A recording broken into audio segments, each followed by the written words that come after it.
the literature review section. And a few years ago, I realized that having a properly structured literature review would give the examiner of a thesis a much better indication of what the student's relationship with the literature is. And I realized that when I had two different doctoral students get almost perfect scores for their PhDs, and the one student had done a systematic review and the other student had done a narrative review, and I realized that somewhere in the middle of all that, there is something that shows the quality of the kind of literature that you're going to be putting into your thesis. And over the years, in this century almost only, the scoping review has been developed, and a scoping review is different to a systematic review. A systematic review takes something small and goes in deep, whereas a scoping review looks very broadly at the literature. And how this will fit into your thesis is it shows that you've looked across the literature and you've able to identify the gaps in the literature. And so for a few years now, all my students have produced scoping reviews for their literature review chapters in their PhDs by publication. And very often, these papers have also been published. And in fact, one of my students, the scoping review has already been cited a couple of times. So I have asked one of the students to talk about her experiences in doing a scoping review. So I've given you why I think it's important, where it fits into the PhD journey, how it fits into the thesis, and how it fits into the CHE guidelines for a doctoral thesis. But I'd like her to, she's going to share some of the theory behind it, but I've also asked her to share some of her experiences, because it's something very new to all of us. And when you get into it, you realize that it's very much a management process. So I'm going to hand over to Michelle Baker, who has started her PhD and is currently working on her scoping review. Michelle, thank you so much for agreeing to do this talk. Thanks so much, Colleen, for asking me. I am feeling a bit anxious because, as you know, I'm going to be flying by the seat of my pants. So it's lovely to be sharing with you all this afternoon. And I do hope that I do the right service to this. Colleen can correct or fill in the gaps where I've missed things out. It's very new to me. I just want to share my screen so I can pull up my talk. Can you see that? Is it up, Colleen? Can you see? Yes, it is up. You just need to extend the screen at the bottom. Go down to the bottom, down to the bottom. Where you see where it says notes and comments? Notes and comments, are we talking in the and right at the bottom of the screen? It says your cursor's right near it. Beneath your cursor, there's notes, comments. There you go. You hang on a second. Cursor on it. You had your cursor on the you right mean to just share the full screen? Yes. Is that what you, oh, I see, okay. Yeah. Now we're right. There we go, that's perfect.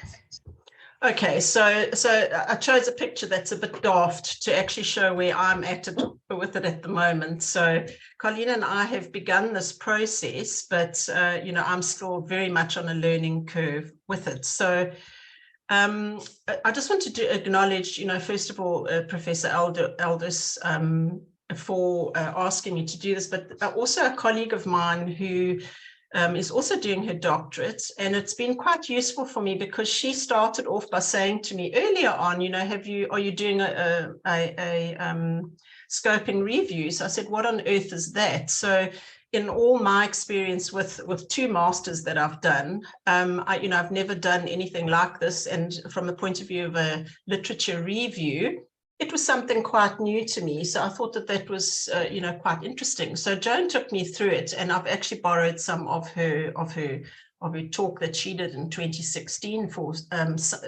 nursing students. So what I'm going to do is I'm going to go through my let me just take something off the screen here. That's a bit distracting. There we are. You know, my PhD, and then also look at scientific integrity through, you know, literature reviewing. And this is something that Professor Aldous has also encouraged me from the beginning. I also did a course with an Australian university just to remind me about, rigor and scientific integrity in research. And then just to bring a little bit of the science from the scoping review point of view. But also the other thing that's really nice about a scoping review is the methodology that guides it. Very sound methodology, very clear, and it really helps you to succinctly lay out, everything as you go along.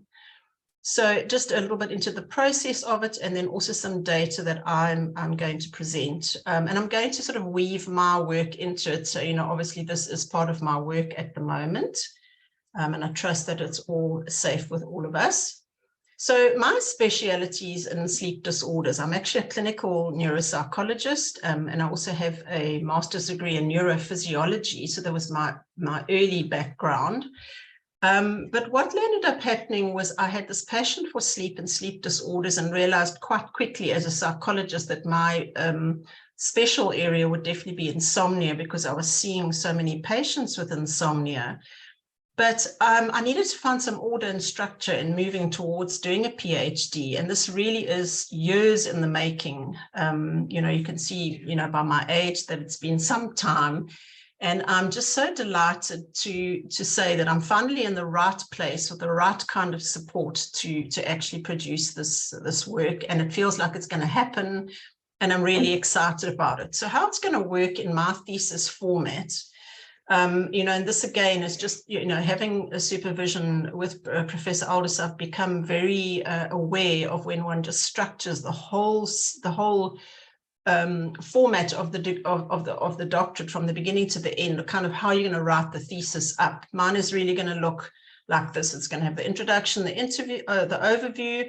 Then the scoping review is going to fit into the part which really asks, what is the literature saying? What is the world saying about sleep disorders and insomnia? And what is South Africa saying about it? And then I go on, to do a pilot study that I've already put my first paper in for. And then it goes on to a structural analysis. And this is also a very, very exciting part of my work now that wasn't there, a few months ago. And I see that Elliot Makatini is in the audience here, and it's, the introductions that I've had through Professor Aldous too, that I'm really so grateful for. So he's going to be part of some of the work I'm doing on the structural analysis.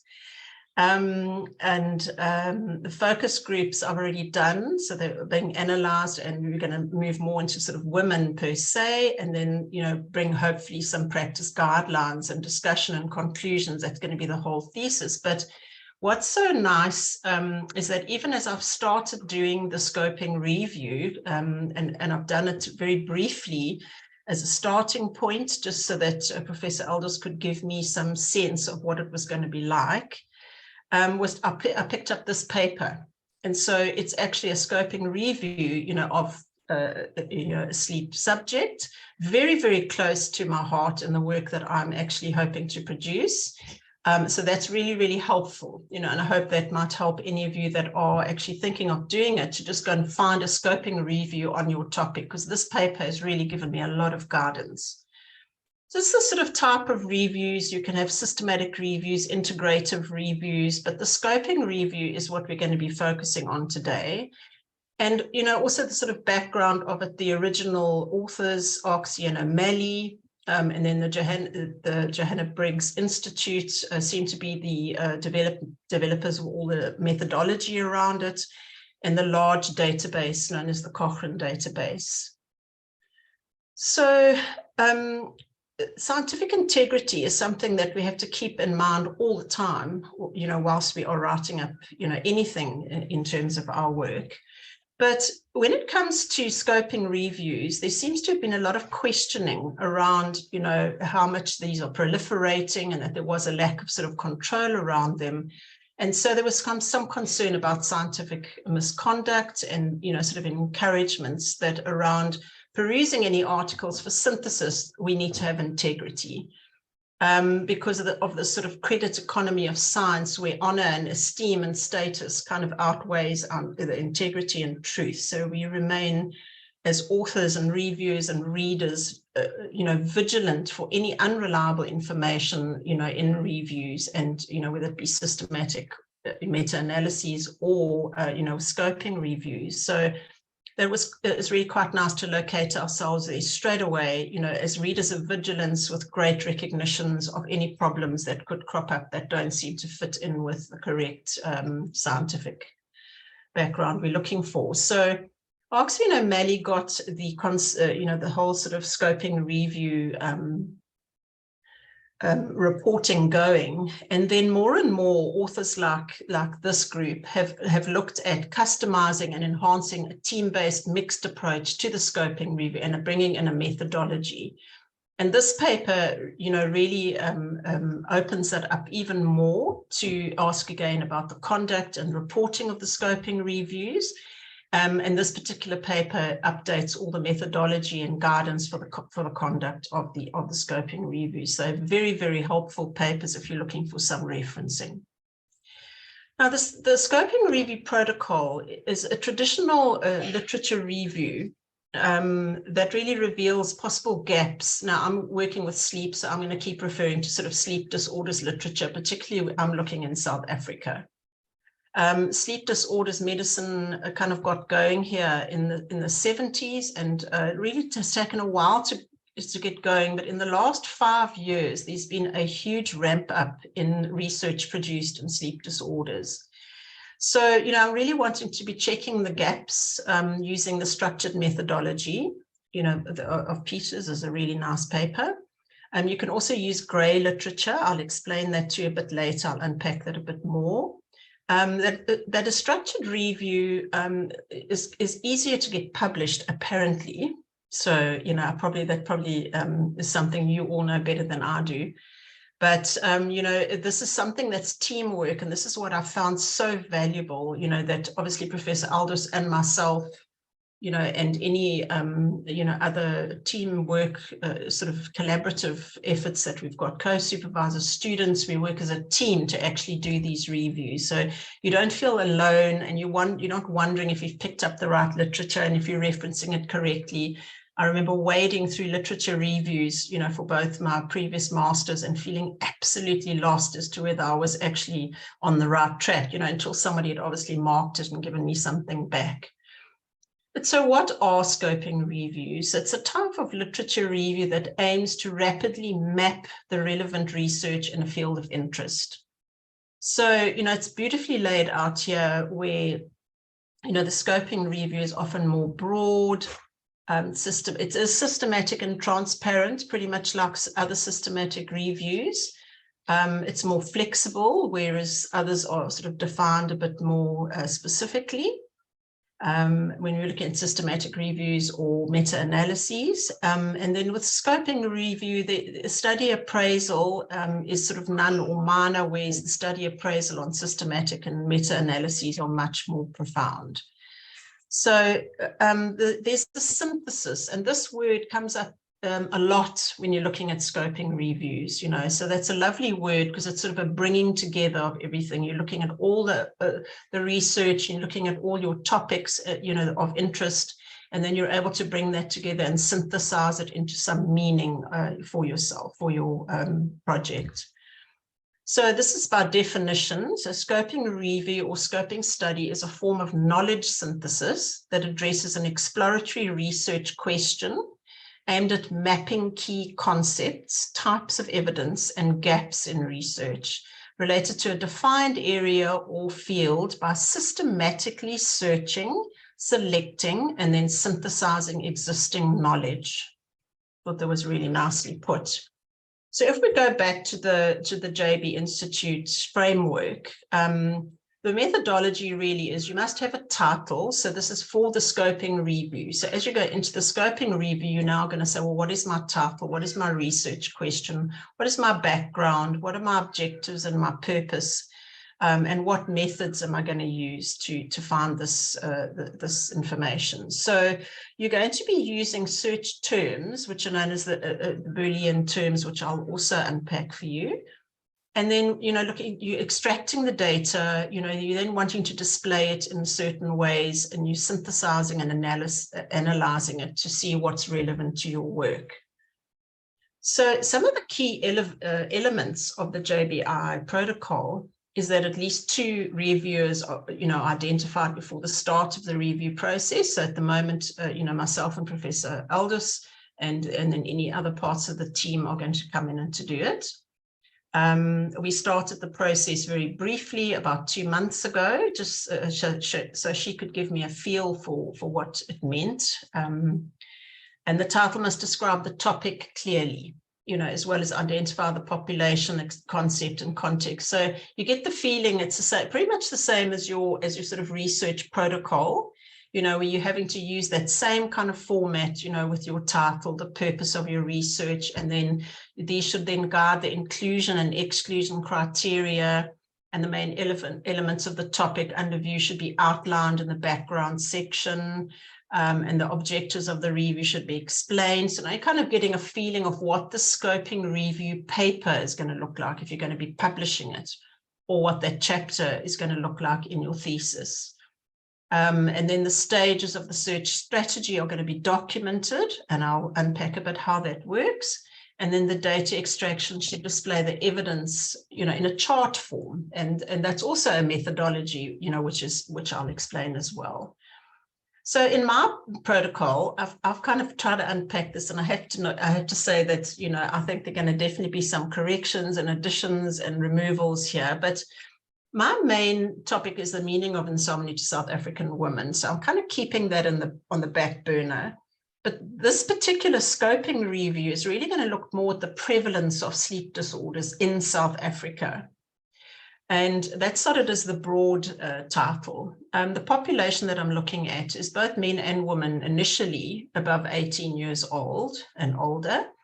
But the main study will then select simply just women, and that's really, there's many reasons why I've made that selection at this point. But the concept really is that the prevalence, looking at prevalence in epidemiology papers, at guidelines, at white papers, at position statements or policy statements or any other health guidelines.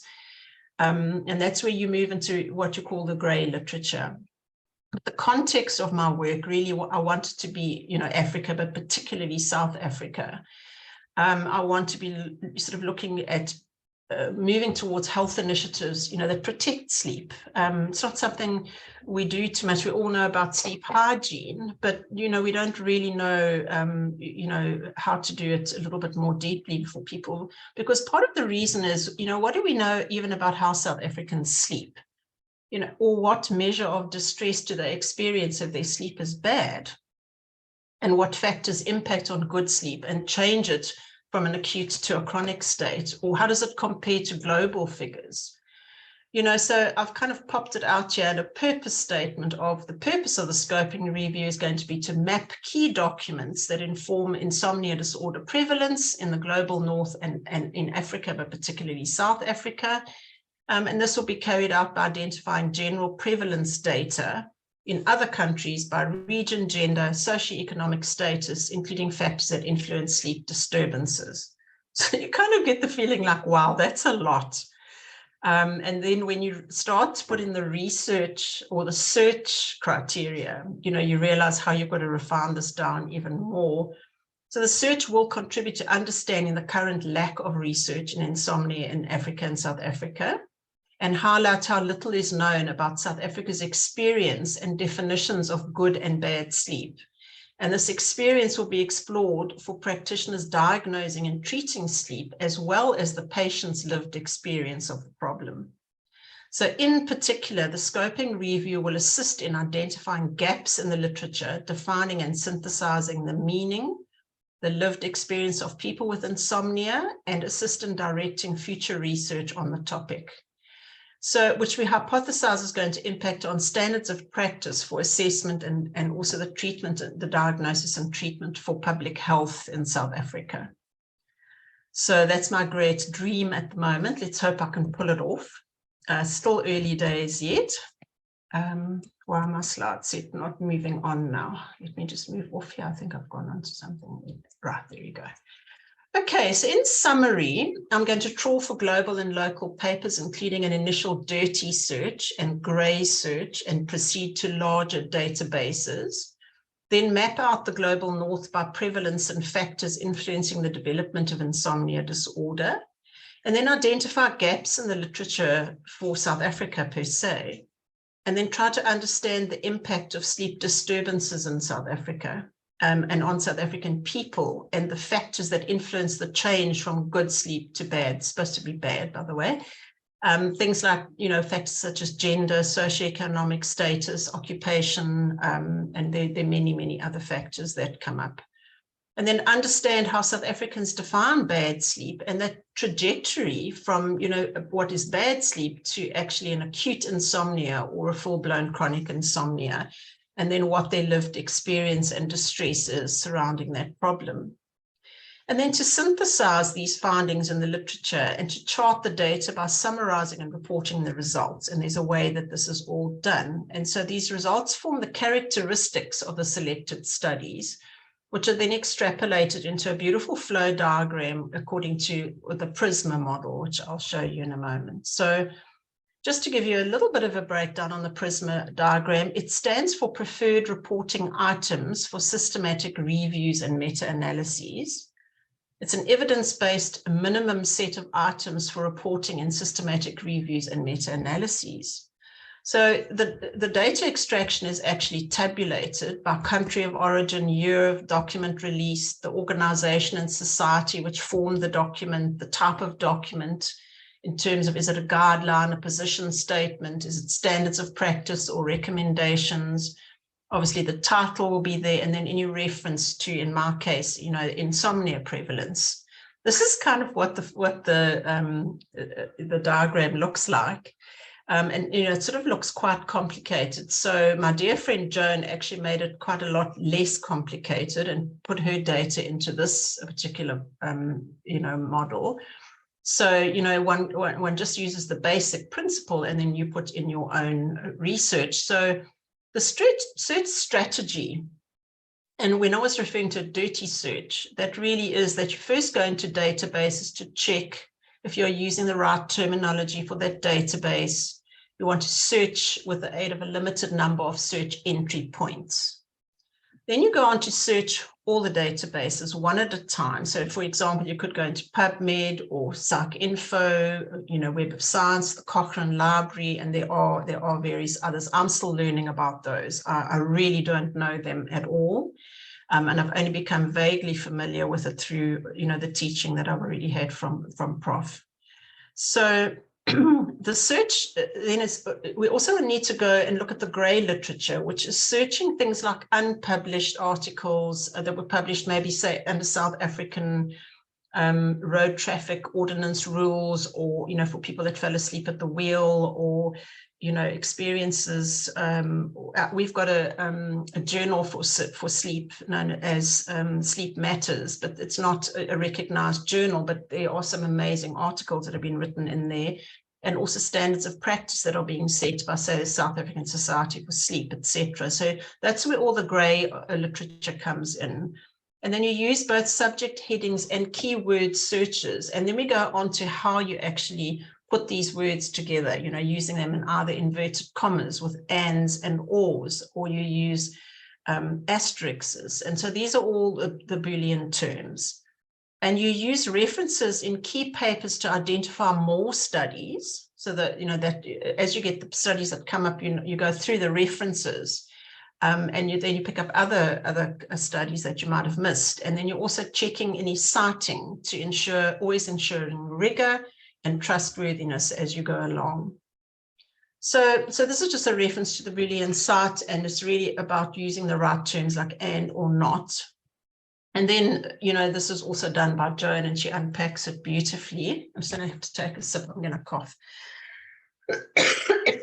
I'm so sorry. I actually have flu.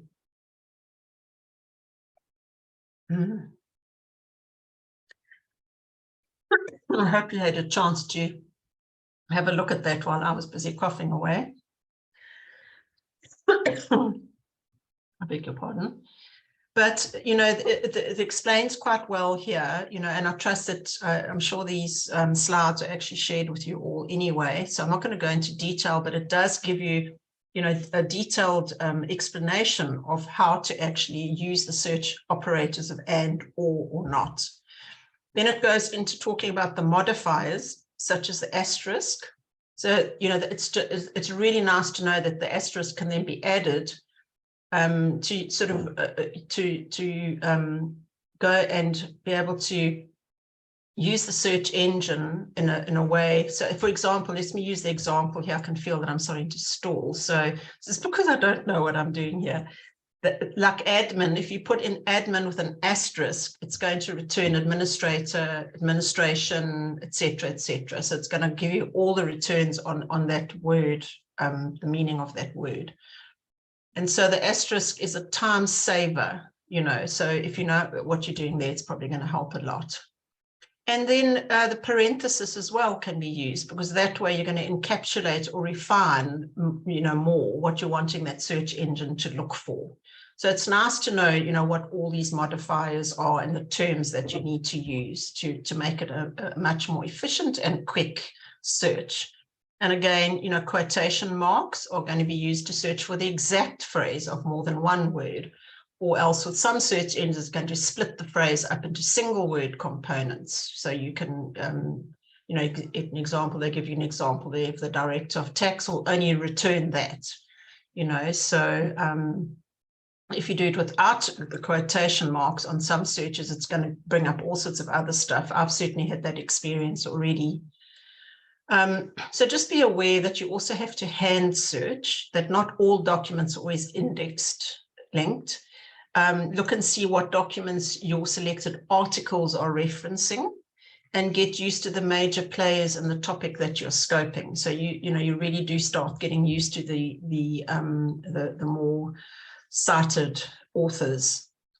Why are some not saying what others are saying? Because this is significant. You know, you're starting to get the feeling of sifting out, you know, again, from an integrity point of view on the one hand, and on the other hand, what it is you need and to actually refine your search.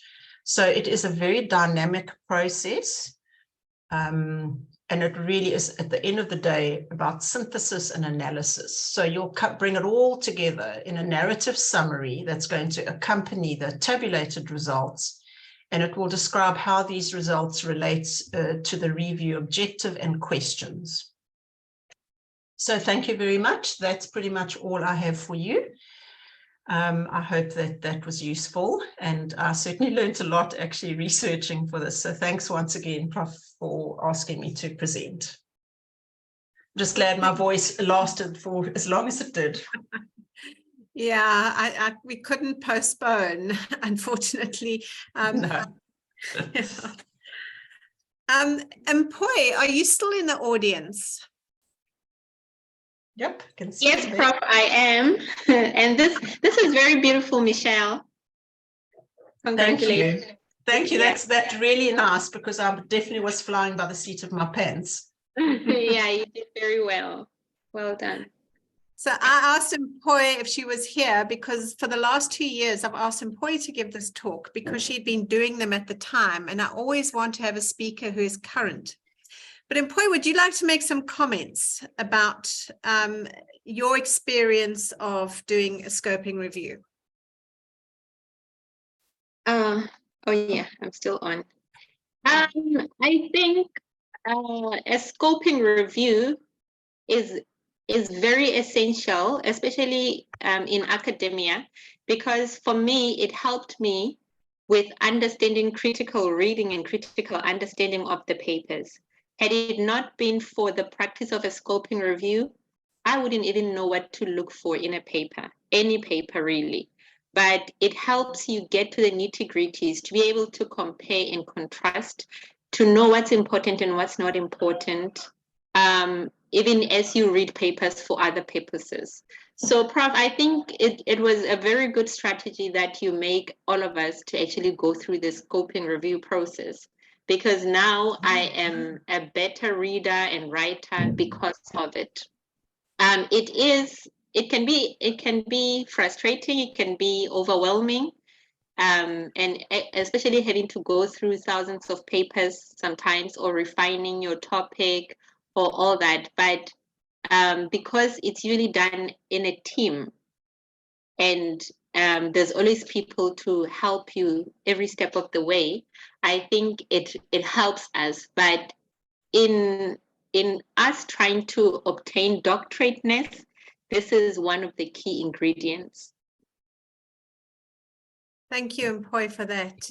Yes, I think the whole purpose of a scoping review fits exactly what the CHE doctoral attributes are for relationship with the, sorry, we've had some work done, so things have gone very dark around me.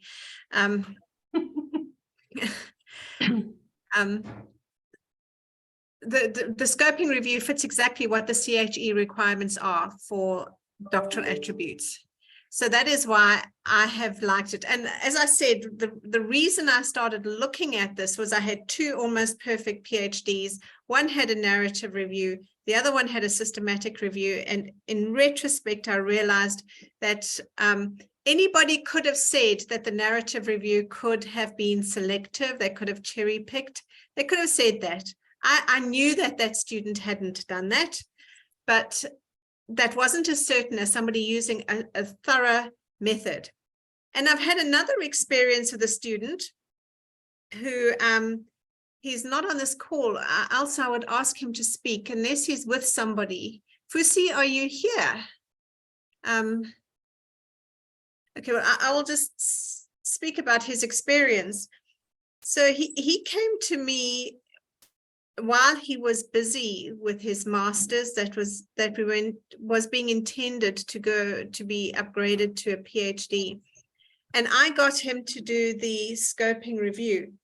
And he had such an enlightening academic experience that he came and said that he would prefer not to do a master's to upgrade. He wants to finish the master's, get the master's, and do the whole thing again in a PhD. So the experience of immersing yourself into doing literature properly, to learning how to deal with literature properly, is actually what you're doing to gain doctorateness. And the immersion is a lot of fun. I mean, most of my students tell me how much fun they're having when they're doing these reviews. And also, it's not something you do on your own.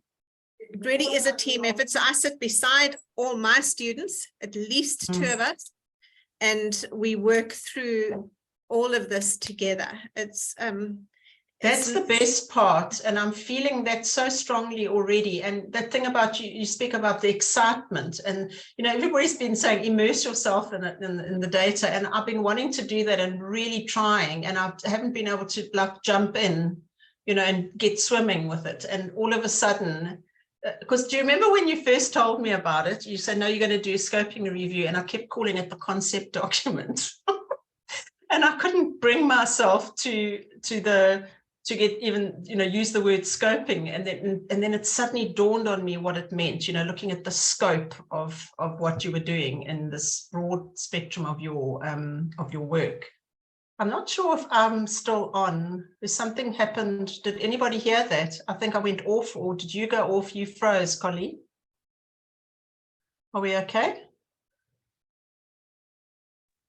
Yeah, I think at 4 o'clock, some people get load shedding. I know that with our electricity having gone off for a minute, that's probably what threw me out. Yeah. Yeah. So could you hear what I was saying? No, I couldn't. So if you could repeat what you were saying. Yeah, and I'll just say it quickly, because it was that thing you spoke about, immersing yourself in the data, and how when you first said to me, you're going to do the scoping review, I didn't have a clue what you were talking about. I really just, and I kept calling it the concept document. And so it was the sense of understanding. It was like this click that happened the first day we worked together on it. And then I felt completely overwhelmed, and I thought, well, oh my gosh, how can you actually just look at all these papers on, all of these sort of search engines? But when they give you a methodology, and you especially preparing for this and looking at more and more, and I mean, there's some really lovely papers and recent ones on it.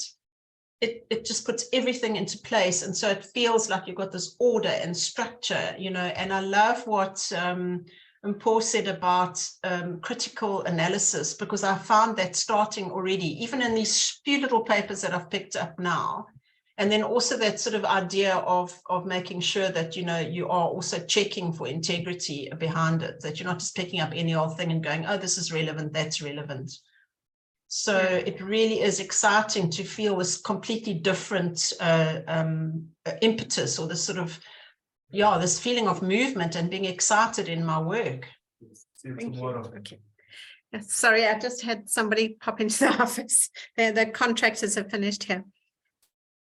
Yes, I think that the timing of doing a scoping review is very important. It should, in theory, be done before you even know what your research question is. You should just have an idea of where you're going to be looking at for your research, so that you can create a Boolean search to do the search in the databases. But this exercise gets you to be familiar with the spread of the research, and it does show where your research fits in, or it shows you that maybe you should be doing something else because your area has already been researched to death. And unless you've got another spin on it, it's not going to fly. So it's one of those things that should be done right in the beginning of the doctoral process. In theory, before you even do your protocol, but that's impractical in terms of registrations and that kind of thing.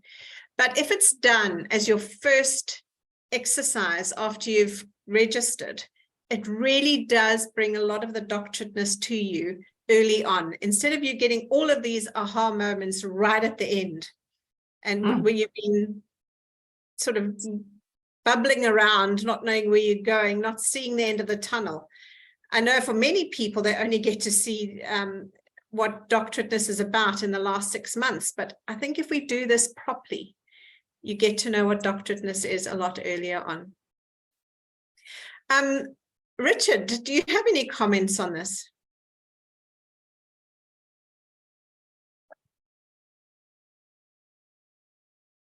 Yeah, sorry, I'm just trying to get online here. I want to make the point that not only is the systematic review a wonderful thing, it's also the opposite of what can turn out to be a very bad review. One of the problems we encounter is people who do the traditional narrative review, but they don't cover the field properly, and they end up with a very biased overview of what the state of knowledge is. It's a problem I've had to deal with on several occasions with PhD students. Their starting point is that the state of knowledge is such, and in fact, they're completely wrong because they have not reviewed the field adequately enough. So one of the huge advantages of the review you're talking about, the scoping review, is that it forces you to examine all sides and not to end up just with a biased view. It's even worse, of course, if the biased view is the one that fits your own personal biases. That's absolutely true. But it's the scoping review that we talk about, not a systematic review. The systematic review is a lot more onerous if you do it properly.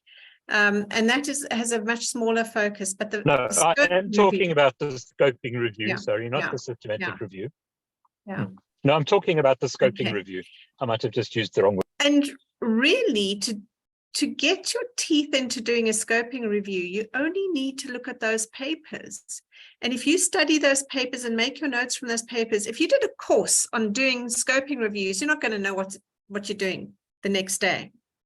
If you read these papers, they are a very good recipe for how to do things. Now, we always kick against recipes in academia, but in this case, a recipe is very appropriate because it aligns everybody to a good quality. And with scoping reviews, you can also publish your protocol. And if you do that, it's not a necessity, but if you do that, it does add to the doctorateness of your thesis. So you can consider doing that once you've got a good protocol, and these papers, and Michelle actually did have the papers in her presentation, and this presentation will be available on YouTube, and you can just stop the presentation to download the citations. But if you send me an email, I'll send you a lot of literature, and if you just immerse yourself in the literature on scoping reviews, you're going to find yourself getting the understanding you need. And it really becomes very simple. It's literally starting off with a good research question. And from that good research question, you've got to create a Boolean search term. And that takes some practice. My one student kept in her dirty searches, she was doing dirty searches for months, kept getting well over 1,000 articles. And then eventually I had to sit her down, because I send the students off to do dirty searches so that they can learn how the Boolean searches work.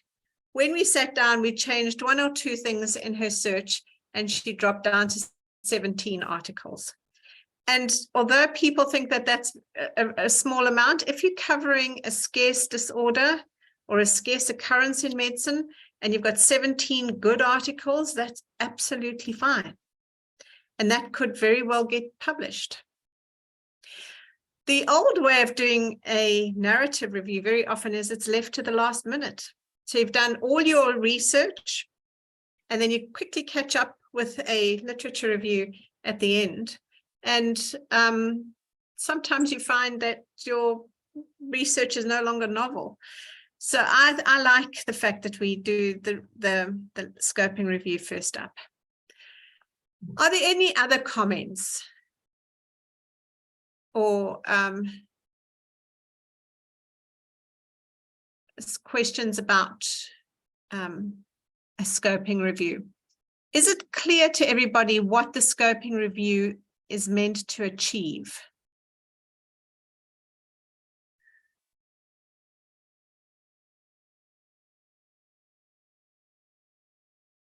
Anybody can just unmute and make your comment or pose your question. Hi, Prof, and good Yes. afternoon to everyone. It's Yonela here. Hello, Yonela. Hi, Prof. So everything is clear. My question is, if during approval of the research protocol, you did not mention that you are going to conduct a scoping review, can you still do it? Oh, yes, you can. Yeah. And that is just, it's just, the scoping review is just a form of literature review. And so you don't normally put in your protocol that one of your papers is going to be a literature review. So you can go ahead. Although it is a type of research, it's not the kind of research that needs ethics. Okay. And it replaces the typical narrative form. So if you've started working on your thesis, you can still convert. Okay, thank you, Prof. Aisha, please. Hi, Colleen. Thank you very much. I posed a question on the chat, but unfortunately I don't saw it. But could you just comment a little bit on the quality assessment of the articles that might be selected for review? And are there which particular guidelines would you recommend using to assess the quality of the studies that were undertaken and the articles that you are now reviewing? Because you do that for systematic reviews as well. Yes, for a systematic review, you go through that, but the scoping review is looking at the scope of what has been published. So you are going to say, oh, we have got 3. Yeah, but I've also seen a lot of scoping reviews where they've done the assessment of the papers that you are reviewing in terms of the quality of those particular papers. And I think it's I'll just give you the I'm looking for sorry, I don't have it on me right now, but there is some guidelines as to which methodology you would use. You can use the grade methodology. The grade methodology is often used. Is Aisha, I think. Yeah, Natasha, can you just comment on the one that one of the students had used? They had used the mixed method appraisal tool. And that was by Hong et al.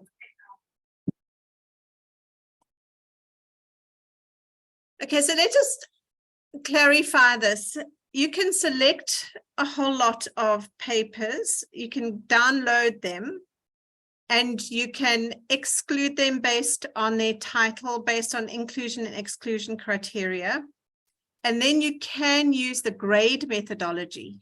I've not seen any others in the kind of research that I'm involved in.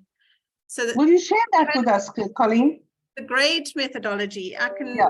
think you just go on to, I've not used it, but the grade is, you can Google for it. It's GRADE, and you get grade 2, grade 3, etc.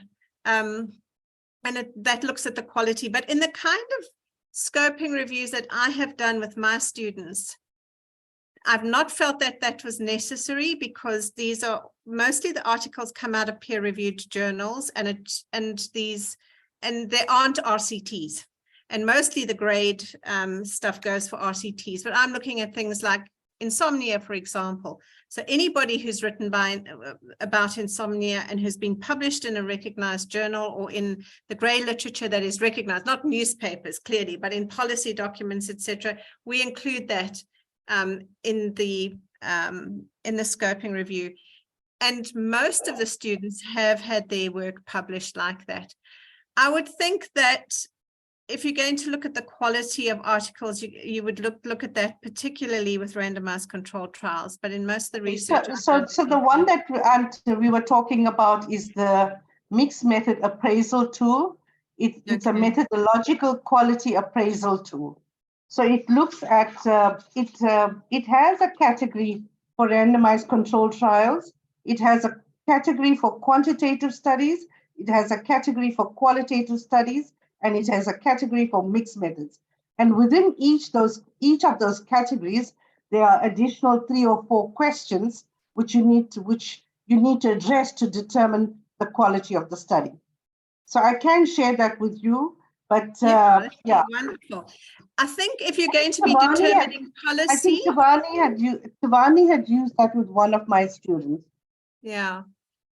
I think if you're going to be determining policy from this review, first of all, I think the scoping review should precede a proper scoping systematic review. But in terms of identifying the scope of the literature and in identifying gaps in the literature for my type of student, I have found that it's been okay just to look through the academic articles. We've never done a mixed method. An evaluation of the quality. It's not been necessary in those. So if those students are available, there may be times when that kind of thing is important. But for a PhD, what you're required to do is show that you can understand the literature, and that you can report on the literature, and that you can identify gaps in the literature. But if you do want to go further, I think, like the student who got me to thinking that a scoping review was good was somebody who did a proper systematic review, and it took her a year to do that. And if we're trying to get PhD students through in 3 years, that is pretty in depth. And that is why I looked at the scoping review to think a scoping review could be done in 6 months. And that gives but I think it's a very good point that you've made, that it can actually be taken a step further. Thanks for that, Aisha. Thanks. Thank you. Any other comments? Anybody who's wanting to do a scoping review still? I would ask Antoinette, but I think, Antoinette, you're probably driving right now, so I won't insist that you say anything right now. But if you can, if you are available, it would be nice if you unmuted. Aisha, it did not come up in the chat, so I don't know if the chat has. Did you write it to everybody, your query? Did you, or to a specific person? It was directly to Michelle. I think it was to me. I can see it from the side. Yes, and Asha, Okay. sorry, I couldn't answer because I didn't know the answer to the question either. So I wasn't. I suddenly realized you're right. It was personally to me. Sorry about that. I should have forwarded on to you. You usually can't, when you're presenting, you can't see the chat. Okay. I'm so sorry. Michelle, I have to go because I have another commitment now. I was going to ask you to give some closing comments, and then we can close the meeting. Okay. Well, I mean, really, thank you for the invitation. It really has ramped up, already my knowledge of scoping reviews and given me a lot of insight into how I proceed. I think more than anything else, I'm just so struck by quite a few of the comments people have made to just sort of link it up, that it really makes the literature review a completely different,